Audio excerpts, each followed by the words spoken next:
when you actually had to testify against him in court, because that's the only guy you had to do that at that time, because he didn't take a deal.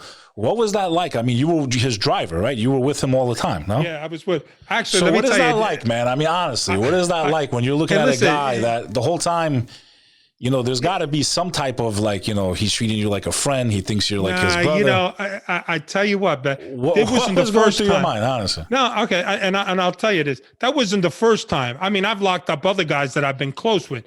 I've done other cases 3-4 years. It isn't. I keep things in perspective. These are criminals.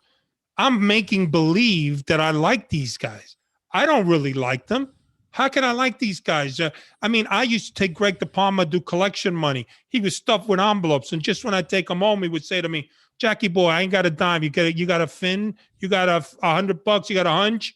You're full of shit. You're loaded up to the max with freaking envelopes. Who are you kidding?" Now, what it's like to be indoor? I thought, first of all, it's hilarious seeing when they come in.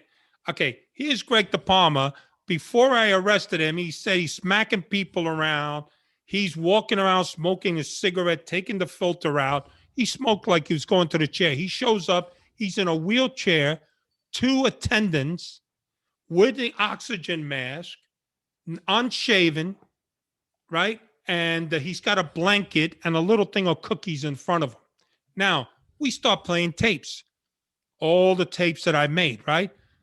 The last tape we played is Greg DePalma telling me how when he got locked up in the Scores case, he's telling me that these stupid asshole prosecutors believed that I had requested that I receive my sentence in the gurney, in the hospital.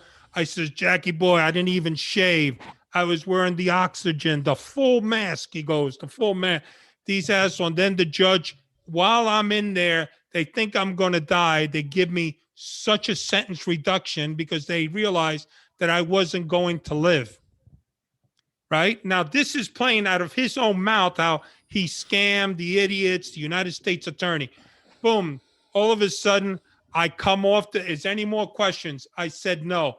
And I walked by Greg DePalma, and there he is sitting there with his blanket. Here he is with his cookies. The same thing that the jurors was kind of laughing like, this guy is full of shit, what I'm seeing now.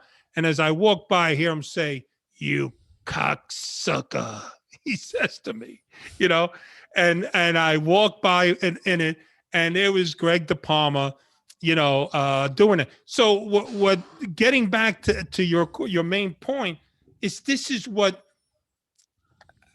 you know, I had no qualms of doing this. I would do that over again. I never really liked Greg. Yeah, he liked me because I was an earner. He didn't like me. He could give a shit about me. So there was never a second where you even felt even bad at all for anything? No, absolutely not. Now, did I like some guys? There was a couple of mob guys that from a man's perspective, I liked them. You know, we talked sports. We had dinner. He was funny and all. Not mob related. They were personable. I mean, I'm a personable guy. I talk to a lot of people. I get along with people. They were nice. Do I feel bad for them? Hey, you commit a crime, you get caught, you're done. That's brother.